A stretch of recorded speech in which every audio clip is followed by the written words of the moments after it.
Em 1977, cidades do norte do Brasil, do interior do norte do Brasil, foram alvo de ataques de objetos voadores não identificados. Pessoas relatavam esses objetos de manhã, tarde, noite e madrugada. Nada podia se esconder do ataque desse fenômeno que foi conhecido como chupa-chupa. Uma operação secreta da Força Aérea Brasileira foi enviada, a Operação Prato. Bom dia, boa tarde, boa noite, boa madrugada, aonde você estiver. Eu sou o Thiago Chiquete.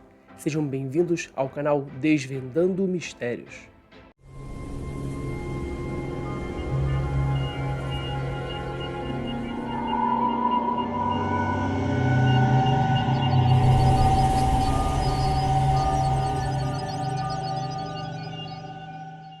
Olá, pessoal, e vamos então para a segunda parte da entrevista histórica que o capitão Irangê Holanda deu para Gevaer e Marco Antônio Petit em 1997, 20 anos depois da Operação Prato, relatando em detalhes a investigação daquele programa, daquela equipe secreta da Força Aérea Brasileira que foi enviada para investigar os ataques do comumente conhecido fenômeno chupa-chupa.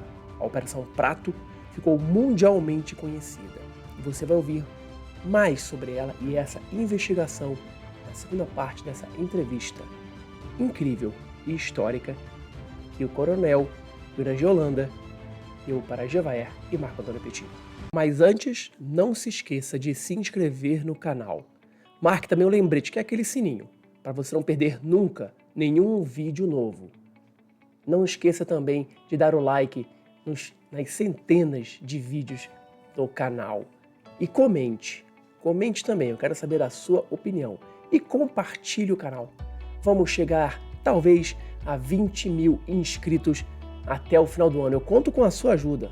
Vamos então para a segunda parte dessa entrevista histórica do coronel Irangê Holanda para Marco Antônio Petit e Gevaer em 1997. Eu não estava lá para dizer que qualquer coisa que aparecesse era disco voador. Eu estava a tirar limpo essa história. E essa era a minha missão. Na região, por parte da Força Aérea, existia algum tipo de equipamento de radar que pudesse confirmar ou ser utilizado para acompanhamento desses fenômenos? Não, só no aeroporto de Belém é radar fixo. Radar do aeroporto e radar fixo. O que significa radar fixo? O radar faz parte do serviço de controle de tráfego aéreo. Tá? Esses ataques, coronel, que estavam acontecendo às pessoas, que já estavam acontecendo com uma certa frequência, eles eram comunicados ao governo do estado, às autoridades estaduais ou, na pior das hipóteses, municipais? Sim, claro. Tiveram médicos da Secretaria de Saúde, tá? Enviados pelo governo? Pelo governo, foram lá olhar, foram examinar as pessoas. E daí, o que eles confirmaram os fatos? Eles ouviam o lugar queimado e examinavam, tomavam depoimento do paciente, procuravam, mas não fazer mais nada, porque não tinha, isso não acarretava nada. As pessoas se recuperavam facilmente? Elas ficavam muito apavoradas, algumas diziam que tinham ficado enjoadas e ficavam dormentes por alguns dias. Um cidadão uma vez veio nos procurar, ele tinha, próximo da casa dele tinha aparecido uma luz dessa, mais próximo, tá? E focou na direção dele, já não era mais essa luz vermelha, uma luz com um foco de um helicóptero, mas não era helicóptero, era realmente uma nave. Ele correu dentro de casa, pegou uma arma, uma espingarda e apontou para de onde vinha essa luz. Veio uma luz mais forte, ele caiu, ficou dormente, ficou uns 15 dias com problemas de locomoção. Tá? Mas não houve nada sério, ele não foi atingido por nada, assim que por um projetil ou qualquer coisa dessa natureza. Apenas uma luz que cortava energia e que deixou ele sem movimento. E as autoridades federais, o governo federal, estavam avisados, estavam informados que esse tipo de coisa absurda estava acontecendo na região? Acredito que sim, mas eu desconheço. Eu apenas recebi a ordem do meu comandante, mais nada disso. E esses depoimentos que o senhor tinha dessas pessoas aconteceram logo no início da Operação Prato? Logo no início.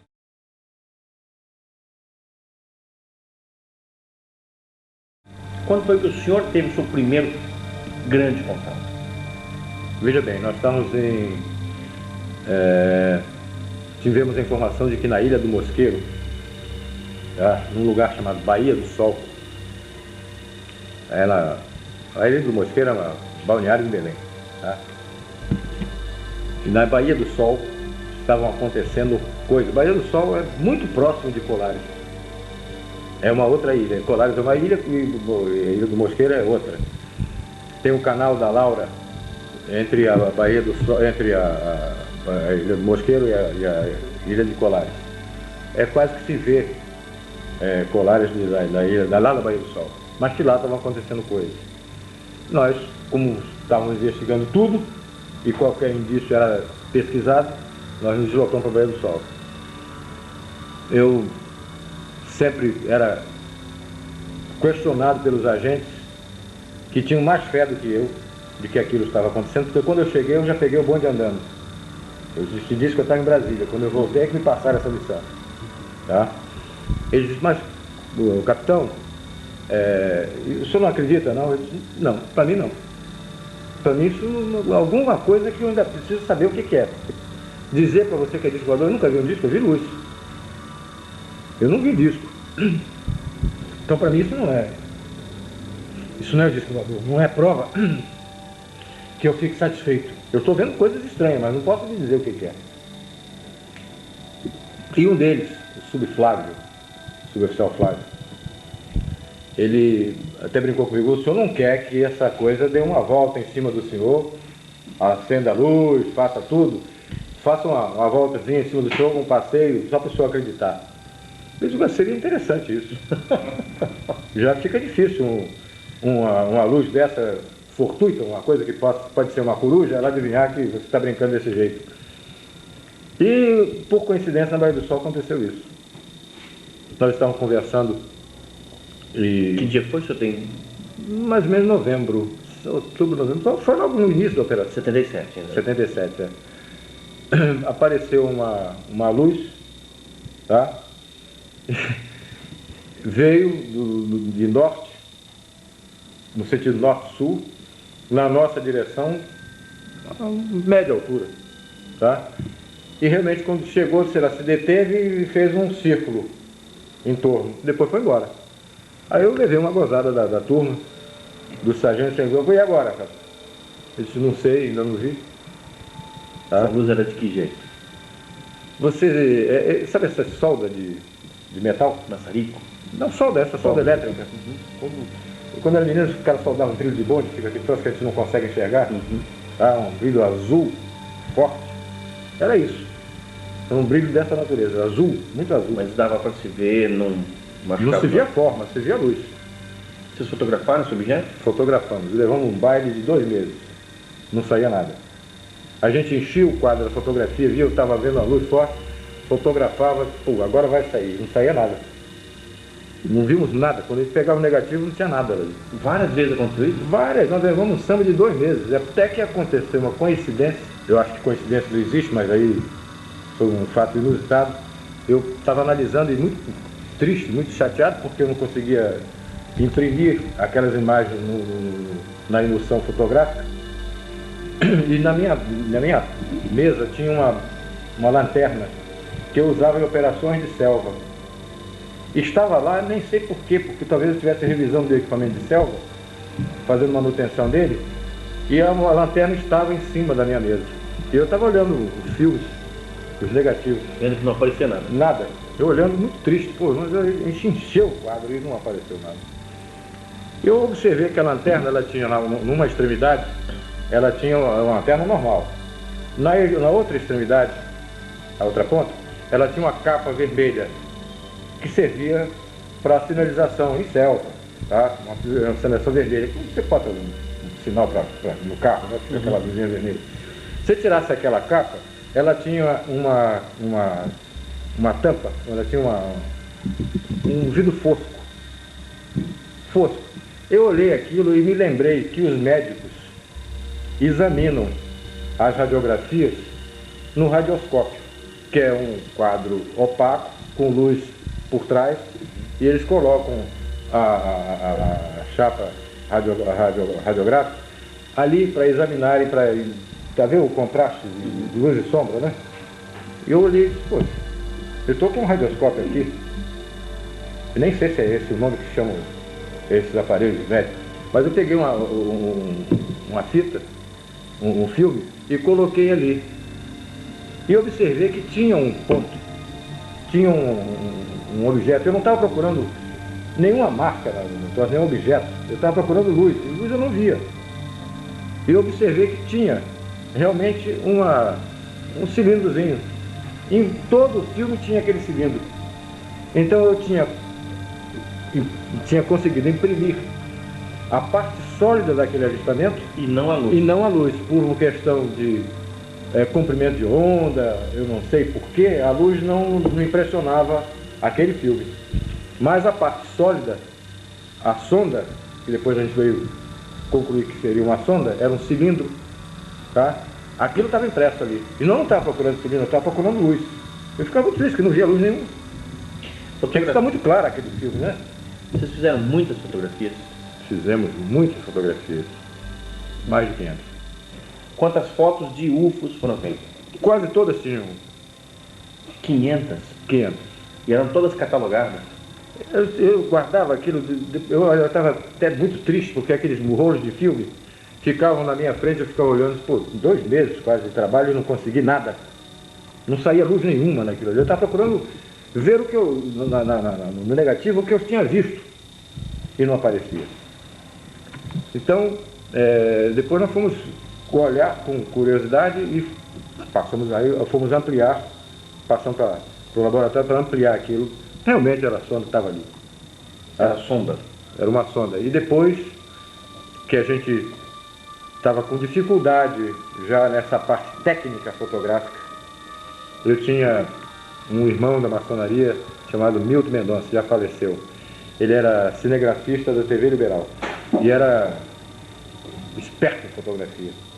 Eu pedi a ajuda dele, porque confiava nele. Sabia que ele, participando da operação, ele não ia comentar com ninguém.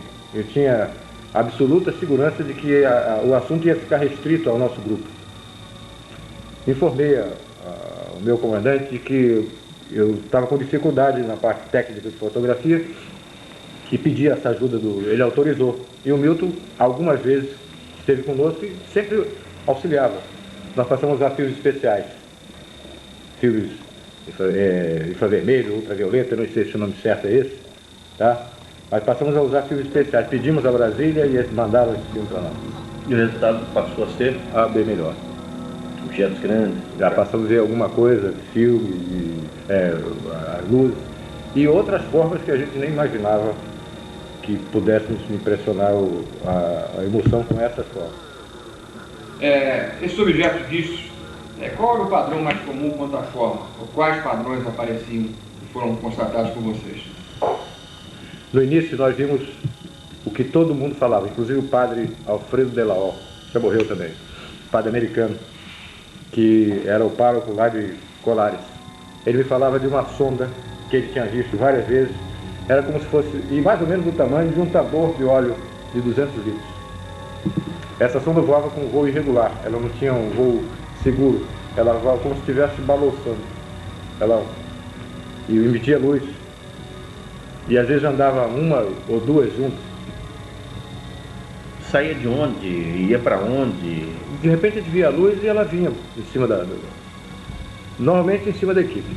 Vocês chegaram a perceber algum tipo de interação em relação ao que vocês estavam fazendo e o próprio fenômeno? Algum tipo de reação do fenômeno em relação ao que vocês estavam fazendo? Uma coisa muito estranha, essa pergunta é muito interessante. Eles nos parecia que eles tinham absoluta certeza onde nós estávamos. Eles não procuravam. Eles estavam em cima da gente. Depois de algum tempo que nós estivemos lá, vamos dizer, depois de um mês, as coisas eram em cima da equipe. Eles já estavam em cima da gente, eles sabiam o que a gente estava fazendo. Você podia se deslocar, você estava aqui e ia para outro lugar. É lá que eles iam. Como se eles tivessem conhecimento da nossa movimentação, sabiam com segurança onde nós estávamos. E o que estavam fazendo. E o que estavam fazendo. Por exemplo, esse caso que eu te falei da Baía do Sol. Nessa época, o pessoal já está terminando a aula e aí fica muita gente na praia, né, à noite, o pessoal, a rapaziada, a juventude namorando, e vamos dizer, tem umas 100 mil pessoas ali na orla, no fim de semana. Pô, eles não apareceram em cima da gente, lá na Baía do Sol. Essa curva que fez em cima Foi num lugar tudo escuro, não tinha mais ninguém, só estava a nossa equipe lá. A coisa veio e fez a curva em cima da gente. E os caras bigodados, ó, e agora? Agora Esse foi o primeiro grande acontecimento envolvendo o senhor? Foi o primeiro evento, não digo grande, mas significativo. E daí, o que vocês fizeram? Voltaram correndo para a base, para contar? Não, nós passamos a noite lá, só saímos de manhã. No dia seguinte? Eu conversei com o meu comandante e disse, olha, a primeira coisa, porque toda vez que ele me perguntava, ele dizia não vi nada, vi luz. Mas eu relatei a ele que tinha acontecido uma coisa estranha. Teve alguma reação no seu organismo, algum problema resultante dessa observação? Nesse momento exato, não. O que a gente notou é que todos nós perdemos com o tempo, nós notamos que perdemos a acuidade visual. O óculos de um servia para o outro. Eu enxergava muito bem. Nessa época eu tinha 77, eu tinha 37 anos. Logo em seguida nós começamos a precisar de óculos, todos da equipe. Mas isso veio em razão de outras exposições que nós tivemos mais para frente. Coronel, e em seguida a um evento desse, que foi se repetindo várias vezes, pelo que eu sei, vocês faziam um relatório completo, vocês tinham que se submeter a algum tipo de exame, enfim, qual era o encaminhamento que era dado a esse relatório? Era feito um relatório do acontecimento, um relato do acontecimento, uma hora, local, se possível coordenada geográfica, tudo certo, tá? Mapeamento da região, mas exame pessoal em nós, não. Nós sempre fomos pessoas de confiança do comando. No estado eu digo exame físico? Não. Para ver se tinha algum problema? Sempre? Não. E o comandante, quando recebeu a notícia de que alguma coisa finalmente havia acontecido, que lhe havia convencido, como ele reagiu? Ficou mais satisfeito, mais alegre. Me pareceu, a reação dele foi de muito agrado. O senhor comentou esse fato com alguém fora da base, fora da Operação Prato, seus familiares, amigos em Belém? Minha mulher sabia das coisas que eu estava fazendo. Eu conversava com ela, conversei com meu irmão, mas fora disso não. E pedia sempre reserva. Eles me perguntavam por que eu, quando telefonava para casa, não está numa operação aí, tá. Eles sabiam, eu soube que eu era conhecido. Minha família é muito conhecida ali na Ilha do Mosqueiro. O teu irmão estava lá no Mosqueiro, eu vi. Ele estava lá vendo o negócio do chupa-chupa, ele me perguntou, ele disse, não, eu não estava vendo não. Eu vi, eu estava lá em missão. Esses fatos foram se repetindo?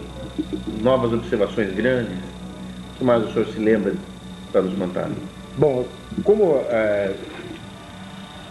a Baía do Sol tinha sido um local muito favorável, nós passamos a frequentar a Baía do Sol com muito mais frequência, muito mais assiduidade. Nós tínhamos amigos no Serviço Nacional de Informações, SNI. Tá? O SNI não tem nada a ver com isso. Ele nos preocupa, isso é assunto da Força Aérea. Mas os caras que estavam no SNI, que eram nossos conhecidos, tinham a curiosidade de ver. Saía muito isso no jornal. Todo mundo em Belém comentava. Eu era um comentário de manhã à noite. De que havia uma operação da FARC? Não, de que havia esse avistamento. Tá? E eles sabiam que nós estávamos observando. E a população não sabia que havia operação da FAB? Sabia. Sabia, sim. A Operação Prato? Não sabia do nome, sabia que a aeronáutica estava olhando. Sabia que tinha. Sabia que o cara era sargento, que eu era capitão, sabia. Tá? Mas não sabia não sabia do resultado, o que a gente estava fazendo. Sabia que a gente estava olhando. E eles pediram para ir numa operação dessa conosco. Como era perto de Belém, vocês podiam ver também. Eu disse, por mim não tem problema nenhum não. Mas peça ao seu chefe lá. O chefe do Serviço Nacional de Informações, na época, era da Aeronáutica também. E foi meu instrutor de voo, que era o Coronel Filemon. E Filemon autorizou que eles fossem, mas não era operação do SNI. Era mera curiosidade, como qualquer outro cidadão podia ter. Eles queriam ver aquilo. E queriam ver com a equipe que eles conheciam, que estava fazendo um trabalho sério. E estava nos locais que já por experiência eram os mais prováveis. Então não teriam nenhuma possibilidade de perder assim muito tempo.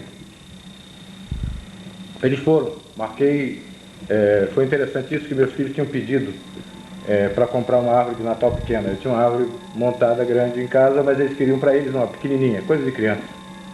E eu fui buscar eu tinha que buscar essa árvore de Natal num supermercado grande que tem lá, não me esqueço o nome. Pão de Açúcar, uma coisa assim. Jumbo. Mercado Jumbo, mas era da rede Pão de Açúcar. Não estou fazendo comercial do Pão de Açúcar, não. Então eu disse para a minha equipe que o Milton Mendonça estava nesse dia, esse cinegrafista do TV Liberal, que estava por mera contribuição, ele não era obrigado a isso, ele apenas nos ajudava. Aí autorizado, era do conhecimento do comando. E nós chegamos lá às 6 horas da tarde, montamos o equipamento fotográfico, montamos tudo, tá? E ficamos num lugar escuro, reservado, ficamos observando, ver o que viria. E eu disse, olha, mas hoje eu vou voltar mais cedo. Tem que estar em Belém às 8 horas, porque eu vou pegar minhas crianças e vou ao supermercado fazer a compra da arvorezinha de Natal. Às 6h30, mais ou menos, passou muito alto. Passaram 3 pontos luminosos alinhados. Muito alto. E a grande velocidade. A velocidade, eu sou da Força Aérea, conheço avião, é maior do que a velocidade de um avião de linha. Estavam voando muito alto no sentido oeste-leste, ou seja, da Cordilheira dos Andes para o Atlântico. Muito alto. Passaram os 3, uma velocidade muito grande. E, 7 horas da noite, mais ou menos, da região do norte para o sul, ou seja, da Califórnia, Triângulo das Bermudas, para Brasília, nesse sentido, mais ou menos.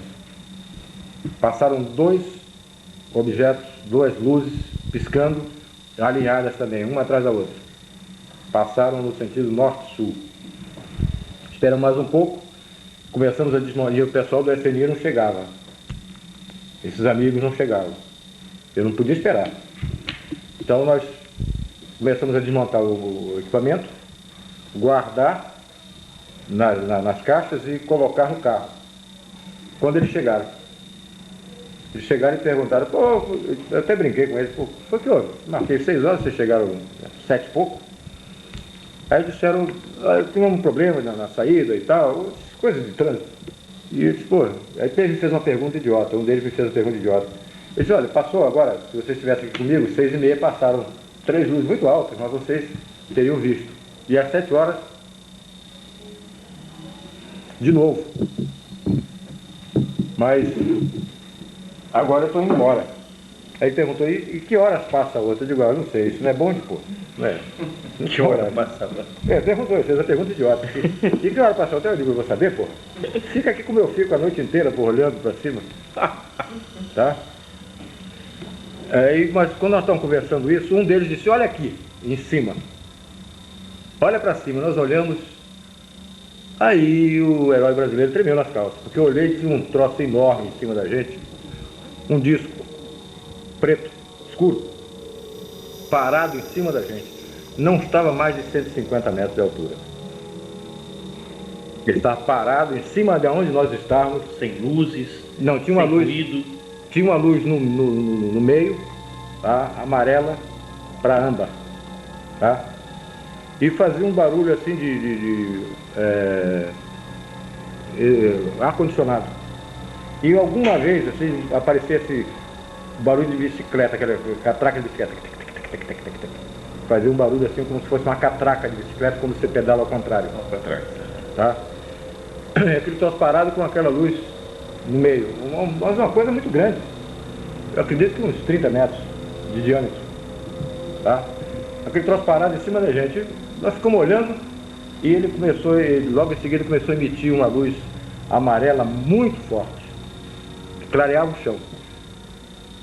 Muito forte. Ele repetiu isso a intervalo curto, umas 5 vezes. Qual foi a reação do pessoal da CNI? Não, de todo mundo, não foi só da CNI, não. Olha, foi tão inusitado, eu nunca tinha visto isso, já estava quase 2 vezes nessa história, e nunca tinha aparecido dessa forma para a gente. Tá? Que, olha, não deu ideia de abrir o carro, montar a máquina, que também não dava tempo. A máquina estava desmontada e guardada nas caixas no carro. Nós ficamos olhando, assustados. Essa coisa iluminava aquele luz amarela forte, apagava, iluminava de novo, fez isso 5 vezes. Latejando. Assim. Isso. No intervalo de uns, assim, 2 segundos, quando apagava, 2 segundos depois, ou 3 segundos, começava de novo. Ele estava dando uma demonstração para vocês. Era uma luz progressiva. Ele não fazia pum, clareava, como um flash. Ela ia crescendo. Depois voltava do mesmo jeito. Era sentindo que alguma coisa que tinha a ver com vocês ali. Isso, em cima da gente. Ele está parado em cima da gente. No lugar nós estávamos escuros, ninguém sabia que ele estava lá. Só nós eles, né? Agora eu sei que só nós eles. Houve alguma outra ocasião em que outras equipes de outros órgãos do governo? Não. O que eu sei é que houve um vazamento dessa operação, dessa incidência de avistamento. Eu acredito que o foco disso foi no Aeroclube. Tá? Aeroclube de Belém. E uma equipe de um jornal da época, não sei se esse jornal existe, eu acho que ele foi comprado, era o jornal, parece que era o Estado do Pará. A equipe do Estado do Pará foi para o lugar onde a gente ia, eles foram mamar na teta, né? Eles já sabiam onde é que a gente estava, eles foram por ali. Nesse dia nós não estávamos lá, nós estávamos em outro lugar. Eles foram ver essa coisa e não se deram muito bem, não. Tá? Viram alguma coisa? Viram uma coisa que eles nunca mais voltaram para ver. Tá? Eles juraram que nunca mais fariam uma missão dessa. O que aconteceu? Eles viram a luz se aproximando, essa luz veio muito baixa, entrou para esse canal que eu falei para você, que fica entre a ilha do Mosqueiro e a ilha de Colares, o canal da Laura, chama de Boca da Laura. Ele entrou para esse, né, lá no rumo desse canal, eles pegaram o carro e foram para lá. Essa luz se dirigiu para eles, na direção deles, focou em cima deles, eles estavam no carro, o teto do carro ficou translúcido. Transparente também, igual no caso da... Igual, como se fosse um vidro. Tá? Eles estavam vendo o céu, ele fez evoluções em cima, passou, parou de volta, e focava em cima dos caras com uma luz muito forte. Eles fotografaram isso. Mas não foi publicado? Foi publicado, sim. Foi publicado? Foi publicado. Em uma página inteira do jornal, ou 2.